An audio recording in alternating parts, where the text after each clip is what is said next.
लातूरमधील सरपंच हत्या प्रकरण हे मोठ्या प्रमाणात गाजतंय। मात्र सरपंच संतोष देशमुख हत्या प्रकरणामध्ये भाजपचे आमदार सुरेश धस यांनी वारंवार बीडचे आका असा उल्लेख केलाय। मात्र त्यांनी कधीही कुणाचं नाव जाहीरपणे घेतलेलंच नव्हतं। पहिल्यांदाच सुरेश धस यांनी साम टीव्हीला दिलेल्या एक्सक्लुझिव्ह मुलाखतीमध्ये हे आका नेमके आहेत तरी कोण त्यांची नावं घेतली। पाहुयात सुरेश धस साम टीव्हीवर नेमकं काय म्हणालेलं आहे। खरं तर साम टीव्हीवर या क्षणाची सर्वात मोठी एक्सक्लुझिव्ह बातमी, धनंजय मुंडे बीडचे सर्वात मोठे आका असं थेट सुरेश धस म्हणताय। तर गंभीर असा आरोप सुरेश धस यांनी यावेळेस केला असल्याचं आपण बघतोय।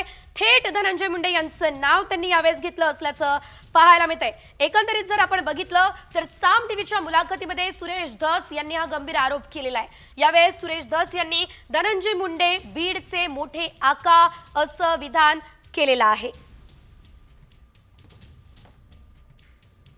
छोटे आका म्हणजे वाल्मिकांना यांनी मोठ्या आकांना जर काही फोन बिन केले मोठे आका म्हणजे धनंजय मुंडे साहेब। म्हणजे आजपर्यंत तुम्ही जे आका म्हणत होता ते धनंजय मुंडे होते। हा मोठे आका, छोटे आका हे वाल्मिकांना।